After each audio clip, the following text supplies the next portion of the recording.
taking on a new instrument in addition to what they've already been playing. Dr. Heineman shared an update of the 2017 STEAM Academy application process. It was changed slightly from year 1 to year 2. Most of the application is student data related, but there's also an open-ended section where last year the students were asked to pick from a list of extracurricular activities, which seemed a little bit limiting. So to address that concern, they created more of an open-ended long answer format. The student interview is once again the biggest contributing factor to placement in, or an invitation to placement in the academy. The numbers from this year are quite similar to last year. There were 40 biomedical applicants, 27 engineering, and 34 computer science. In the biomed group, there was a tie for the 20th spot, so 21 students were taken, and of course there are 20 in the other two. There are more girls. It's just exactly like year 1. There are more girls in biomed, more boys in engineering, and there's an even split in computer science. Out of the 60 students currently enrolled in year 1 that just finished, 5 elected to not continue in the program. All 5 were in the engineering track. Some reports from students indicated that they thought there would be more hands-on activities. Dr. Heineman is working with the teacher to see if there are opportunities for improvement. Mr. Misiak shared that of the sophomores and juniors who took Introduction to Biomedical Science, only 3 have chosen to move forward with the second course, which will be new next year. So after discussing it with the teacher and approaching the students and their families, the decision was made to place these 3 students with the academy students, and there'll be 23 in that section, rather than not have the students be able to continue. Dr. Heineman also gave a brief update on the 8th grade STEM elective. This course ran for the first time this year, and it is tied to the 8th grade science, and they run back to back. All feedback from the students has been very positive. Applications went out for the second year, and the students were being finalized at the time of the meeting. Mr. Heineman, or Dr. Heineman, pardon me, shared the results of the standard-based report card survey that was done for the pilot program in the 1st grade. Teachers and parents were thrilled with the standards-based report card, and a recommendation was made to adopt the new report card and step it in beginning in the 1st grade. The old report card will be aged out as students move on to WAMS. The new report card provides more detail. The teachers feel that a shift to 3 reporting periods per year makes sense and are requesting this change. The curriculum committee supported this request. Parent-teachers conferences will still occur in the fall, but will be several weeks before the first report card comes out. The Board of Education has a policy regarding the number of grade reporting periods, so this topic is being referred to the policy committee. The next item was gifted and talented. Dr. Heineman and Mrs. Wolf both spoke.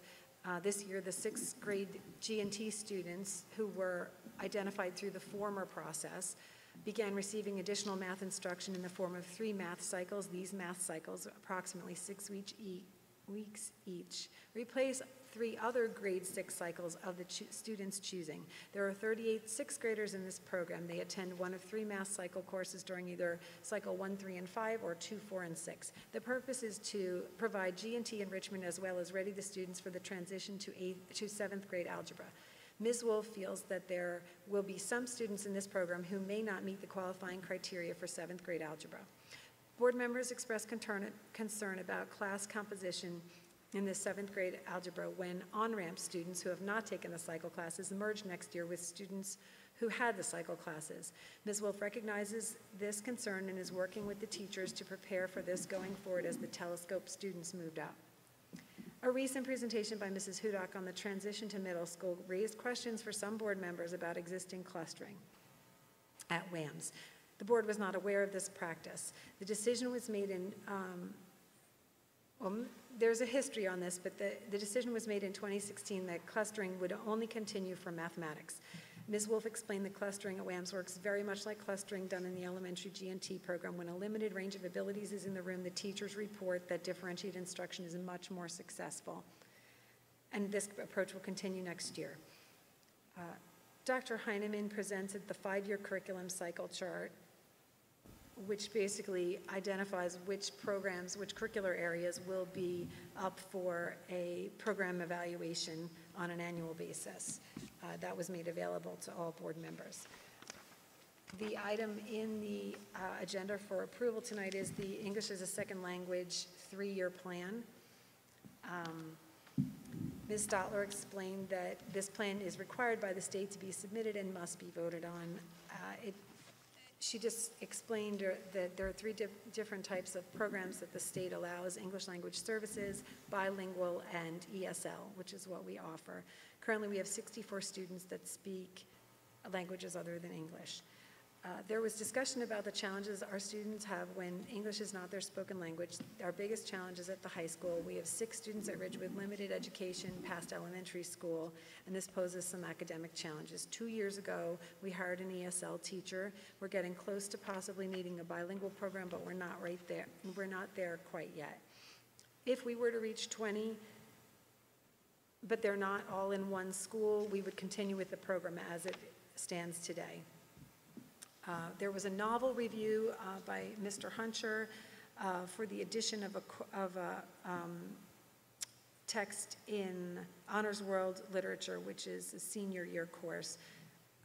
Born a Crime will replace Cocktail Hour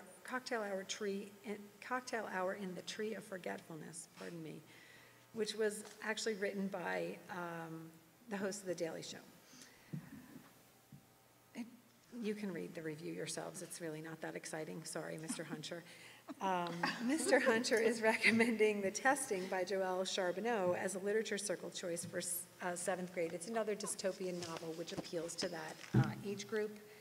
It's along the lines of a Divergent. And finally, the next meeting will be July 17th for that special topics meeting, as I mentioned. I hope that was enough Thank you. detail. I hope everyone, I Sorry. hope all of my colleagues are satisfied with the level of detail provided in these minutes.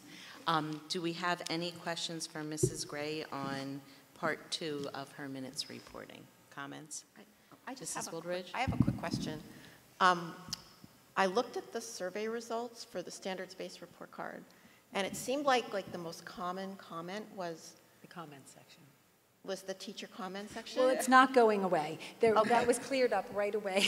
That's exactly what Brian said when immediately presenting it. He said, like so many other occasions, people didn't read everything, and it was clearly stated in the explanation that the comments section would continue. They just didn't reproduce it. So 1st grade parents got side by side the old report card and the new report card. Comments were included in the old format, and it was noted in the letter that came with it that the comments that they see in that old report card would be on the new report card. They just didn't reproduce them because they were already there. Okay, thank you. That clears up my question. Okay. I just had a question about when you're talking about the G&T program in 7th grade, and you said that so they get 3. So they have 6 math cycles. 6 cycles. There's 6 cycles in total for all 7th graders. 3 of those cycles, they're taking math for 3 of those. Oh yes, it's 6th grade. I'm sorry. Yeah. I'm sorry, 6th grade. Yeah, okay. and they are taking math for 3 of them, and then of the 6, they choose, of the 6 that everyone is taking, they choose 3 of those to fit in between their math cycles. Okay, so so 3 of them they have to take, well, if they want to be in the G&T, they, Correct. so you're missing out on other cycles that might be of interest to you, but you got to take more math. Okay, it just seems like very it's not heavy. They can opt out of those math cycles if they choose to take the other ones. They don't have to do the. Then you wouldn't really. Yeah. All right. So is that extra to the program, or is that just like? Is it what? I'm Part sorry. of the it's part of the program. It was created to address The lack of whatever. Well, the Telescope math program is effectively supposed to teach all of the math or the concepts in all of the math courses between 3rd and 6th grade so that you're not missing an entire year of math, I'm sorry, 7th grade, so that you're not missing an entire year. Right now, before the new G&T program, if you placed into 7th grade algebra, you just wouldn't take 7th grade math. So that's pre-algebra, so there's a lot of concepts in there that are helpful and useful and make for greater success in Algebra 1 and beyond. So the cycles were created to address that for the students that are not going to, or that are not part of the Telescope program. as an extension for the G&T Okay, program. all right. I just wanted to point out, like, we had a lot of questions about how this would affect students that would place into algebra in 7th grade who hadn't had this, and the discrepancy in that classroom. We didn't get into the whole math sequence because we have a lot of questions about on-ramps going forward into high school, and that's definitely going to be a further topic of discussion because we all, I think, have a lot of concerns about the sequence of the math program. That's it, it's just, seems like a lot. Mr. Byrne? I have been opposed to gifted and talented since it began, because I think when you test a second grader, particularly when you have tutors for the second grader, a lot of parent input, and then let that category of gifted carry through all the way, now it sounds like it's into 6th grade, I'm having a problem with that. And I would like to, and I think we also had some input from the board that we haven't had any feedback on how the program is going. I'd like to know more about how are those students doing that were identified as gifted? Are they still gifted in 7th grade, or did we?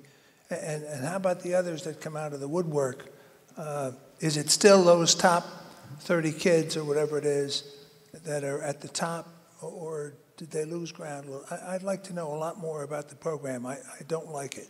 I think it's too premature. If you had a way of testing them, I might go along with that. But it's so influenced by parental pressure and what have you. I don't think it's a good program, and particularly for later learners. Second program is STEAM and STEM, and Karen and I argued a little bit about that today when we talked. And I don't believe you can teach engineering in high school, and I don't think you can teach medicine in high school. I think what would be very, very important from my perspective is to give the kids some indication of what career paths are. And here's what life as a teacher would be, and here's what life as an accountant would be. And the assumption that, well, gee, let's put them into STEM and STEAM. Now, I think St. James has STREAM. They've added religion. You know,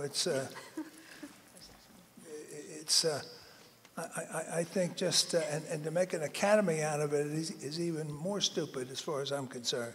I'd like to have some feedback on the program. And the toys that they were making, that's not engineering, folks. That's toy making. So that's my 2 cents. As we discussed this morning, Mike, during our 2-hour visit, and they're not teaching medicine. Neither are they teaching or creating engineers. They are giving a beginning exposure so that there's an opportunity for kids to have even a little taste of what the type of coursework you might do is if you chose a path of engineering or a path of biomedical science or a path of computer science. I don't think anyone thinks that in a sequence of 3 high school courses plus some existing AP courses, you're going to end up with doctors or engineers or computer scientists, full-fledged ones anyway. And I think there are probably already some in the 7th grade who could run circles around professional computer scientists. So I think it goes both ways. But they're supposed to be getting an exposure. And as I said to you this morning, and I think members of the committee who've discussed this somewhat, there isn't a ton of support for locking them into the academy. It's just what we have right now. It's something that comes up time and again and will probably be discussed more.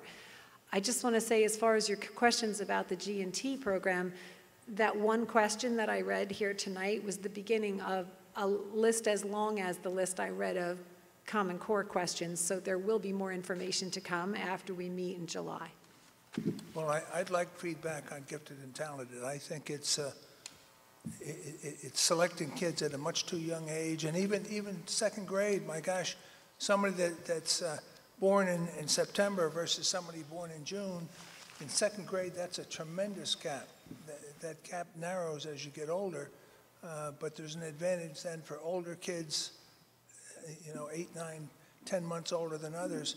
I think to select them that way, based upon all the input that they get, and not test them again is totally wrong. And I think it's hurting the balance of the other kids who might come a little bit later and catch up, and they don't get the benefit of the program that's being offered. So my major objective is, hey, if you have that program, make it available to everyone each year and have a viable method of selection, not how much money the parents are spending on tutors and things until they pass the test as second graders.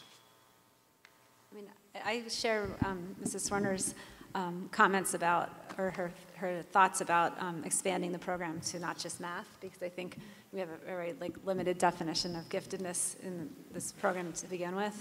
So I just wanted to say that. As far as the academy, the STEAM Academy, I think, as Mrs. Gray pointed out, I don't think these courses are trying to pretend that we're giving engineering degrees or medical degrees to the students. The courses are obviously popular. A lot of students who aren't in the academy signed up for them. They're obviously topics that students are interested in taking as electives. So I'm all for offering these electives at the high school and the middle school level too. We have a lot of really cool STEM-based electives at William Annan that are very popular with the students. I do have concerns about the academy model. I don't like the whole idea of the selection process, like starting this whole, craze about applying. We talked about how stressful college applications are at our last meeting. I don't know why we need to feed that kind of frenzy, in our town.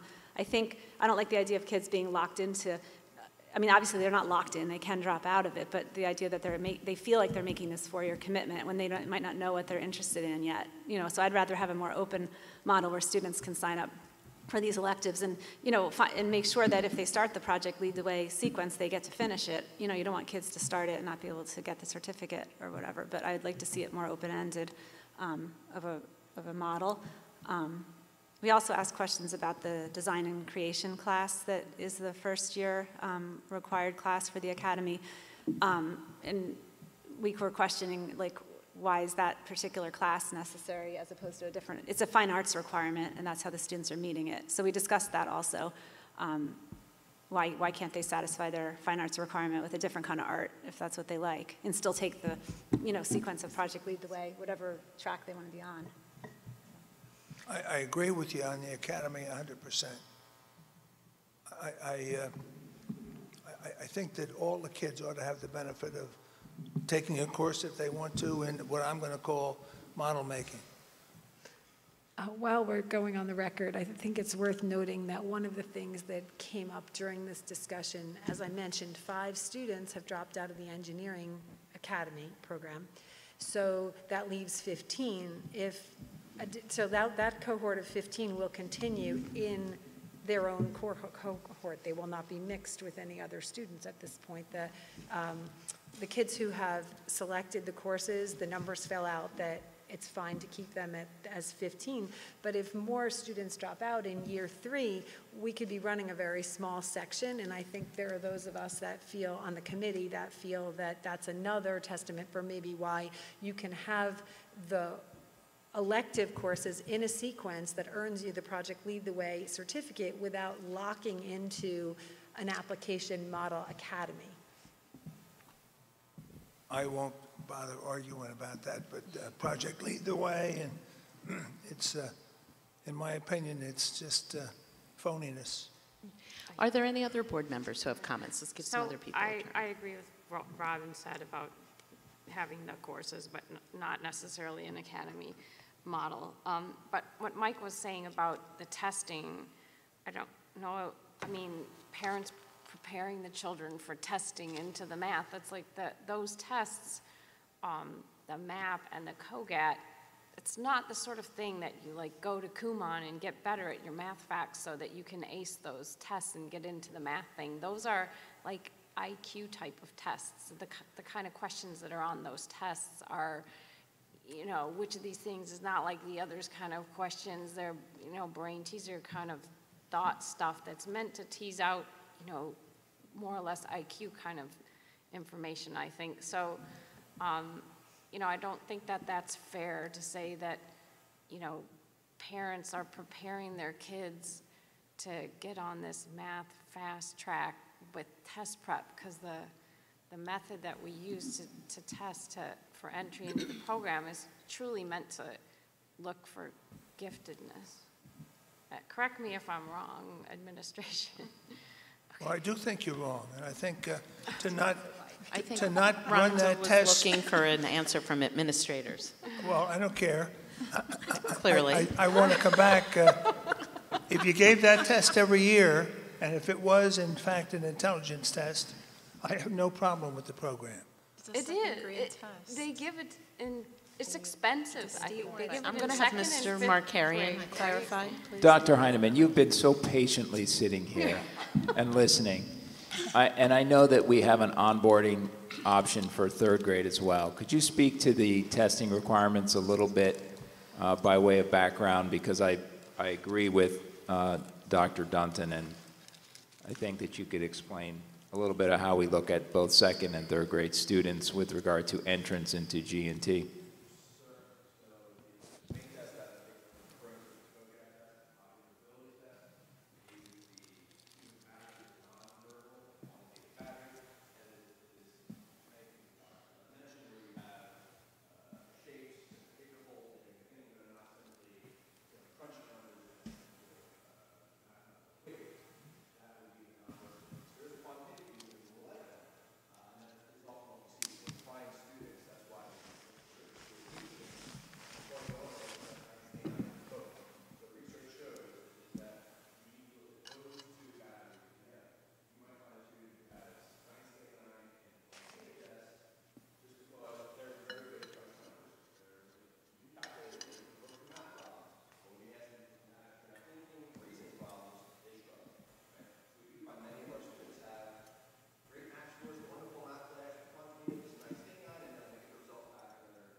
And then at the end of third grade.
How about fifth grade? Because if I listened to you, I would have Princeton look at the second and the third graders to determine who gets into Princeton, because we can identify the smart kids in second or third grade, and I can tell you that's a bunch of baloney. You might be able to identify the kids at the second grade level who are smarter than the others, but then you have to do it every year. And if you did it every year, I'd have no problem. but you're hanging your hat on second grade, and you're carrying it all the way through sixth grade and even beyond, and that's garbage. Well, I heard they weren't going to test anymore, just the second grade. Well, okay. Well, if you're doing all of that testing, I'll back off a little bit. Yeah, I also think that assumption is a bit of a stretch because you have to remember that this testing has identified students to be in a telescope program for mathematics only. When you're talking about students going into Princeton, they are looking at the whole student, academics, language arts, sciences, arts, extracurriculars, which is why I keep saying I would love to see eventually our gifted and talented program identify and approach children who are gifted and inclined in other areas as well eventually.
What's the bandwidth? Okay, and I didn't realize there was a timeline. May I ask one more question while you're here? Because I'm not sure if you'll be able to answer it. You talked about these 3 sixth grade gifted and talented enrichment cycles that the telescope kids can go into or opt out of. What about the kids who are hopeful they will be testing into 7th grade algebra, meaning they will not be taking 7th grade math? Do they have the option to say, hey, sign me up, I want to be in that cycle too?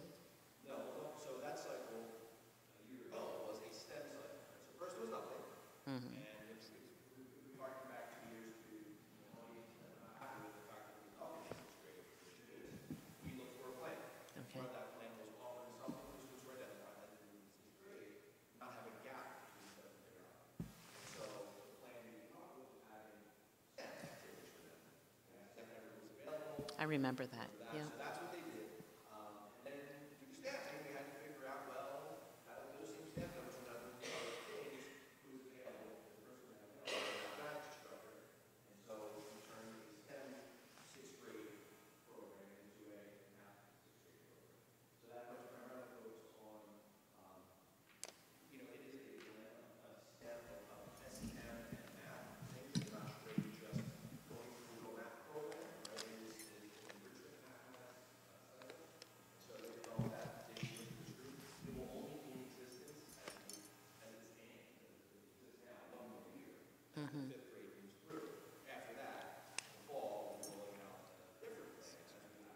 Okay, because I'm worried, and I know this was said before, I'm worried about the kids who test into 7th grade algebra who haven't had this additional cycle. It's going to put them behind the 8 ball a little bit.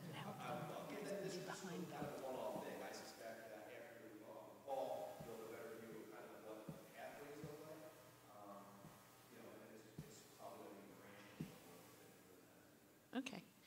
Are there any other questions for Mrs. Gray? I'm gonna be or in wait, touch. Mr. Well, Byrne, wait a minute.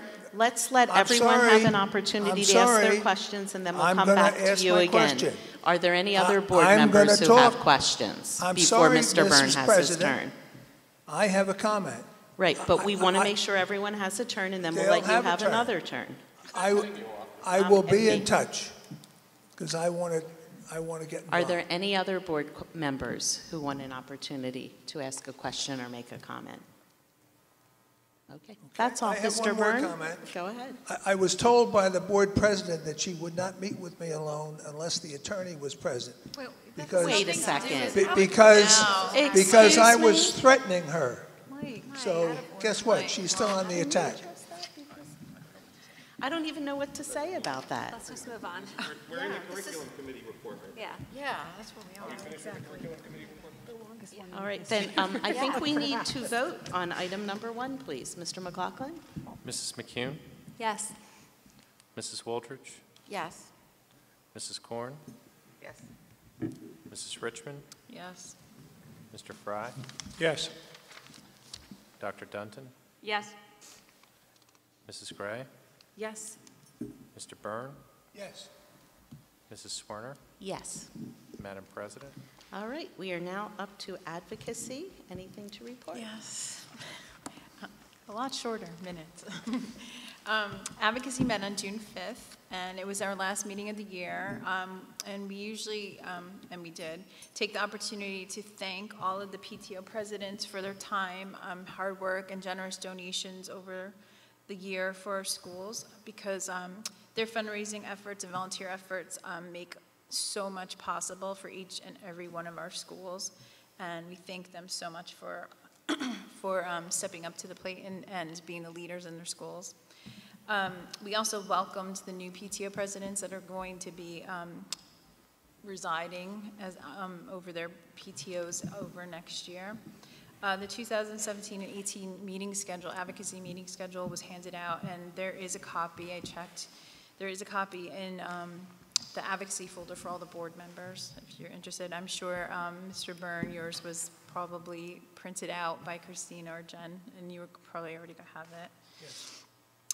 We had two special guests at our advocacy meeting. We had Dr. Heineman and Ms. Shadis in attendance, and we asked the PTO presidents to come with ideas for curriculum forums, if you will, because we're trying to streamline the supervisor's time.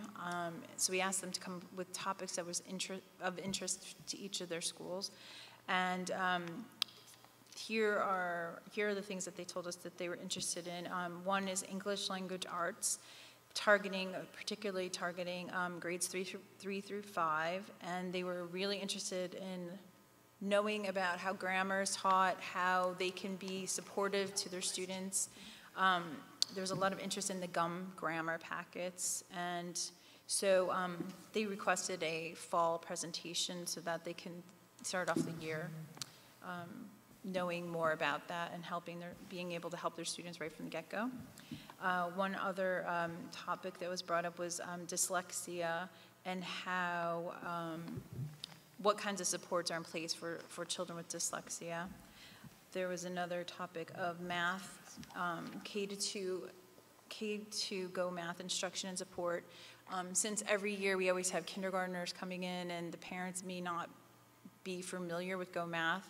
In particular, they thought it would be a good idea to have a particular PTO session just on that and what Go Math is, what it looks like, what kinds of guidance and support are available to them and how they can help their students.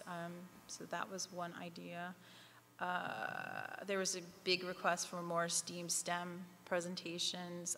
Mindfulness came up a couple times, different ways to incorporate mindfulness, yoga, K-12. They were talking about presentations, they were talking about mini units in PE classes, and just overall wellness presentations at Ridge and WAMS. And Mr. McCarry was careful to interject that we have to be very careful about the balance of time that we take away from instruction to incorporate all these kind of presentations and assemblies for the students. While they are all well-meaning and great, we have to remember they have to, there's a fine balance of what we can do, so they're going to be looking at all of that stuff. I think the curriculum committee is going to be talking about these topics in future meetings. Mr. McCarry talked about the school climate survey that went out, and if people take note, he sent out another special letter today, this afternoon, that the survey link is still open for another week. So if parents are still interested in participating in that survey and they haven't already, you should really take advantage of trying to fill that out and incorporating your comments. We talked about early dismissal dates for next year, and those 4 dates are October 4th, November 8th, January 17th, and March 14th. Those are the dates where the students get out of school, those Wednesdays that they get out of school early, and they do PD stuff with the staff in the afternoon. Linda reported out on the community and crisis things last week. I saw the video. And at Ridge High School, there was a concern about students and vaping. There's particular concern because vaping instruments are so easy to hide, and they can go in the palm of your hand, and they just want to make sure that the kids are learning about the dangers of vaping in their health classes. So we were going to mention that to Mr. Shello. And there was just a request for foreign language at the elementary school. And our next meeting is September 11th next year. Any questions? Yep. I just have a comment. We also, we talked about vaping in the last policy meeting as well. And Mr. Fry, I think, is going to be reporting out on that at our next board meeting. Thank you. Any other questions for Mrs. Richmond? All right, so now we are up to liaison reports, and I know Mrs. Wooldridge has two. Yes. Okay, so the Municipal Alliance met on June 6th, and the Twilight Challenge 5K was held on June 4th. This is the main fundraising event for the Municipal Alliance. There were 90 runners this year, and the fundraising goal was reached, so it was a success. Also, 35 students from Basking Ridge, including 9 Youth Advisory Council members, will be attending the Lindsay Meyer Teen Institute Summer Leadership Conference in August. And the Youth Advisory Council members help run the program. And I just wanted to mention that having a group of 35 students, I think Caitlin Kordusky said that was like the second largest group in the entire state. Well, that's great. So that is really excellent. And the students who go to that institute participate in the Ridge Against Alcohol and Drugs program every year. Also, the Municipal Alliance is going to be doing Empowerment Day for the 8th graders again in the fall. And the date for that is October 27th. And then the second report is the Somerset County Ed Services Commission Board met on June 7th. And Mr. Dunsavage, the superintendent, gave special recognition this year to the transportation staff members who all drove bus routes in addition to doing their regular jobs so that mostly Berners Township could have good bus service. So he said that in the 2017-18 school year, Somerset County Ed Services would really be focusing on Berners Township public busing, both regular and special education. And do some other kind of specific things like more wheelchair vans and charters and athletic trips. So that was. Please let Mr. Dunsavage know that our district greatly appreciates his employees going the extra mile to make sure our kids were able to be transported to school. Any other questions or comments for Mrs. Wooldridge? Mr. Byrne? The Somerset County busing group, we're the only major district they now serve. Bernardsville just dropped out, and so we're the only town in the state, or school district in the state, that has their service entirely. So, and maybe the entirely is the wrong word, but they're collapsing. So just point of reference. Any other questions or comments? All right, the ad hoc SEL committee, is there anything to report today? We haven't met since last time. Okay, so now we are up to public comment on non-agenda items. Please remember to state your name and address, sign in when you're done addressing the board, limit your comments to 5 minutes or less, and please remember you're entitled to speak once during this session. I see we have someone. James Vogel, 20 Evergreen Place. I'd just like to speak about the exchange between Mrs. Gray and Mr. Burns that took place at the June 5th board meeting. The dialogue that took place between the curriculum committee and Mr. Burns, we understand from the public's point of view that you met extensively, many hours were involved. However, the report to the public and I think to the board was disjointed. So I do agree with Mr. Burns' assessment in terms of what the public knows, because in polling some of us after the meeting, we were kind of perplexed as to what really was said that happened in those 18 hours that you guys met. So we would hope that the curriculum committee would prepare a detailed report of their meetings that led to Mr. Burns' comments at the last board meeting. And I think as a public, we're very appreciative of the detailed minutes that you gave from this past meeting. You did provide us with some interesting facts, and correct me if I'm wrong, but I don't know how Mrs. O'Connell can state that students don't come to school ready to learn. That's a totally nebulous statement. It has no merit, and I hope that you can clarify that with her, because as a teacher, you know, I mean, I can relate to kids not wanting to come to school ready to learn, but then I do have kids who come to school ready to learn, so I hope that that comment will be clarified. Also, I would hope that the Board of Education would include committee notes prior to board meetings. That would be extremely helpful to the public as part of the agenda that is released on Fridays, because it would give us an opportunity to look through them and to address anything that we feel is necessary to you guys in terms of our understanding of what took place during these meetings. Thank you.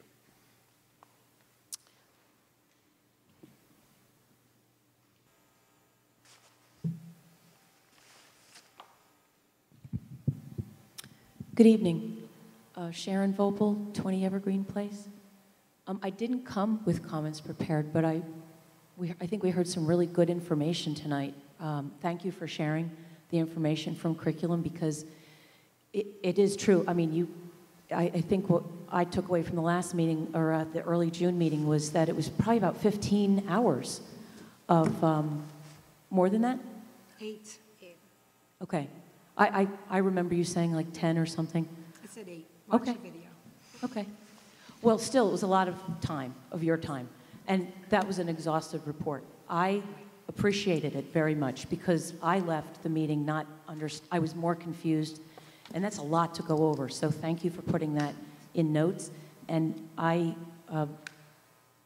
agree and would ask that the board, if there's something of that much importance and that substantial, that if you could memorialize, the meeting notes and put them on the district website, that would be most helpful. I'm hoping that the ones that you prepared and presented this evening, which were very thorough, could be shared in that manner so that I could look over them, because I missed a few things, and I feel it's very important, so thank you.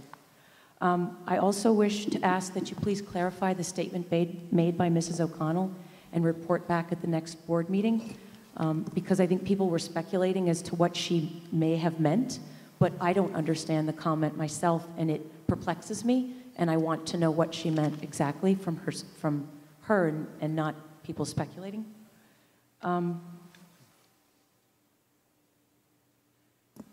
Also, I'd like to further understand Mrs. Gray's statements that I think you'd said the 3rd to 5th grade teachers are, and I think that was a quote I wrote down, feeling... Excuse me, ma'am, I'm just going to pause it just for a second. Please, and I should have said this earlier to everybody, please direct all your comments to the president of the board, as opposed to individual. Well, I was I'm just... not saying you shouldn't reference the individual board member, but please direct your comments to the Okay. Thank you. So the 3rd to 5th grade teachers were feeling the pinch with regards to, I believe, science. So I'm trying to understand what that meant. I believe the notes that I took, well, I'd rather not use my 5 minutes, but it was, I think that they have more materials and more details to cover, but if they're feeling the pinch, what's being done about that? As for pre-K, I believe that general statement that was made was the curriculum is strenuous, and I think that's well said. With rare exception, I don't think it should be. Show me a 5 or 6-year-old kid who wants to come to school every day and have a strenuous curriculum placed on them. That's not natural. They're 5 or 6 years old. And I know we have 8-year-old twins who are going to be 9 shortly. They still have a natural inclination to play. They're kids. They still play with dolls. They still walk around the house and have imaginative games. So what else is unnatural is that you have a 15 minutes of recess for kids who are 5, 6, 7, 8 years old. That's just plain wrong. I went to Oak Street School, I grew up in this town, and I moved back here because I loved the school. And we had a half-hour recess, and then later in the day, we had another half hour. So I encourage you to look at the Finland model, and not that we need to transform ourselves into Finland, but they do things really differently, and they have a 99.7% graduation rate, and they only go to school, honestly, I want to say like 5 to 10 hours a week. It's phenomenally low, the amount of time they spend in school, and they have I believe a half-hour break for every 2 hours of instruction. So if you're giving 5 and 6 and 7-year-old kids 15 minutes to play, and you're cramming a strenuous curriculum into them, what do you think's going to happen?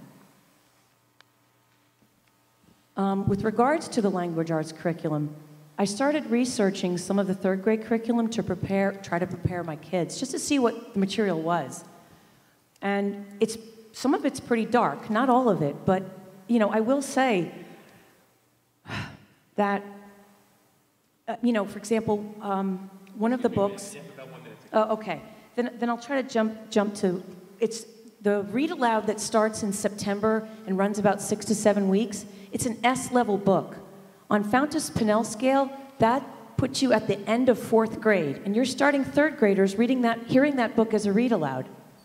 So I'm not sure. I mean, one of our kids is at an N level, and that puts her just into 4th grade. Why? I asked an administrator off the record, and she said, well, it's Berners Township.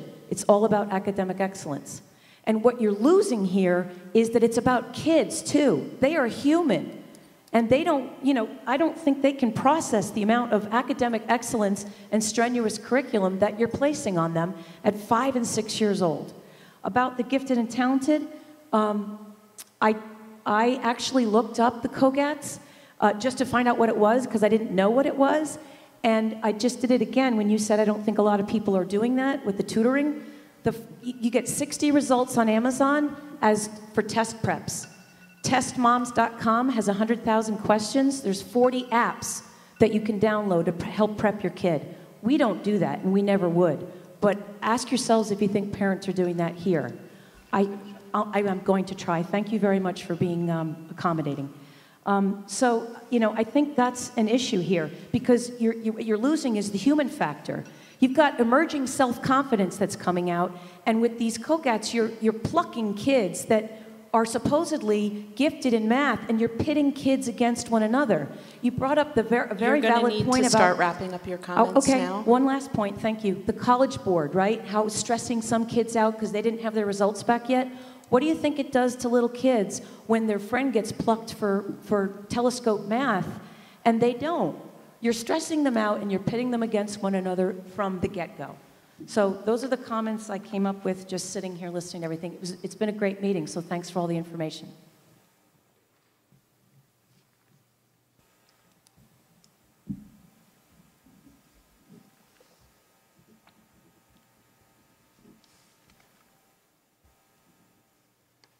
Jennifer White, 65 Winding Lane. This is for taller people. I just have a question. I'm curious, when you talked about the kids in the elementary school aren't arriving ready for school, and I don't know if you have any data to say one way or the other, but I'm curious, does this have anything to do with the fact that we now have the elementary school starting earlier?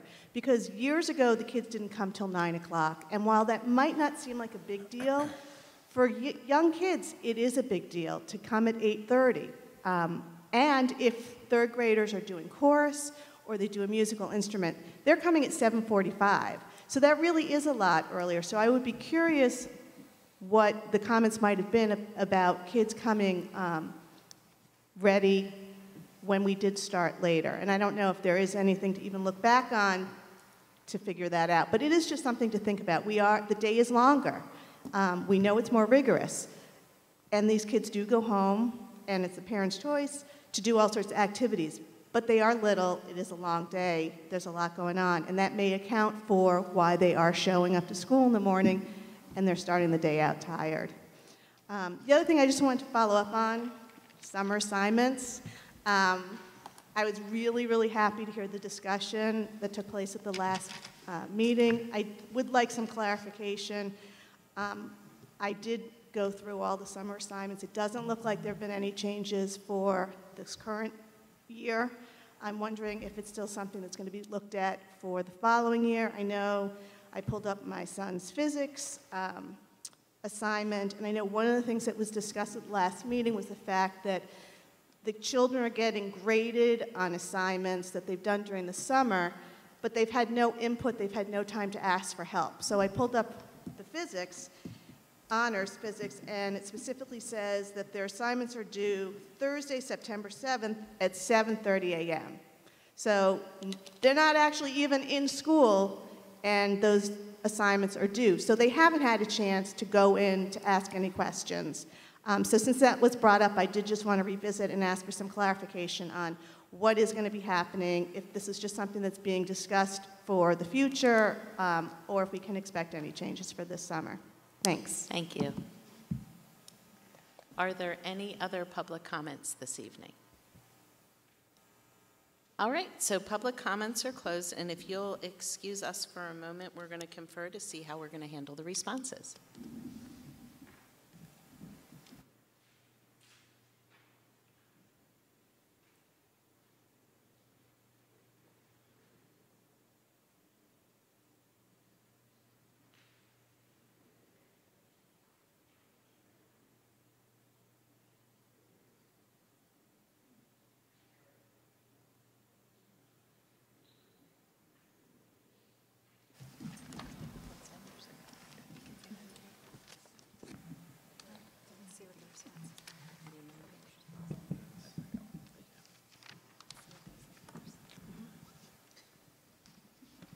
Good evening, everyone. Thank you for staying for the duration of our meeting tonight. And happy Father's Day to those of you, few fathers that might be out there. Hope you had a great weekend. So some of these questions, I'll do what I can here. The ready to learn comment, we can certainly try to get some clarification on that. I won't try to guess.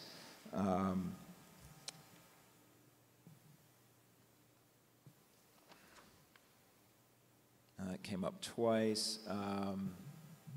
The question about the pinch with respect to science for 3rd to 5th grade teachers, my recollection of the discussion there had a lot to do with implementation of next generation science standards and learning to use new science kits, just taking more time, and the staff getting ready, getting used to implementing something new, just newness making it a little harder and requiring a learning curve for them, I think was the real issue there. I'm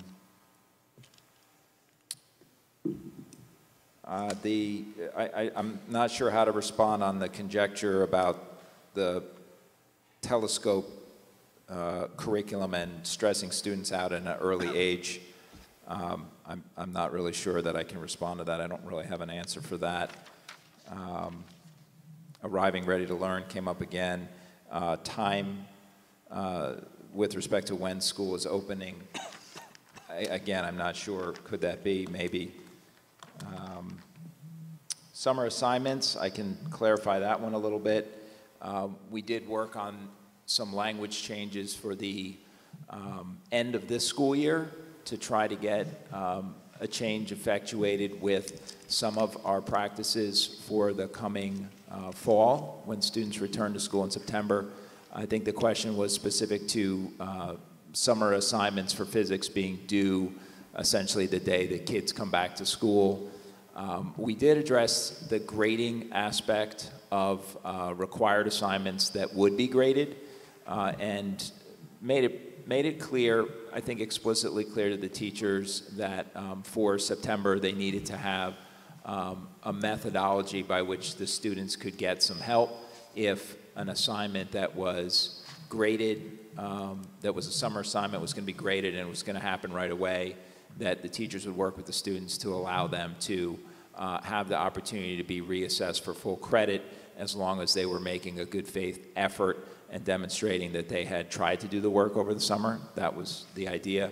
I think the question was also related to, would we be looking at this more in the future, and what we plan to do with respect to the future, since there really wasn't time to look at this issue for this immediate summer that we're, I guess, in now, was to try to take a look at the total amount of work students might be asked to do based on a typical range of courses that they might have in the fall.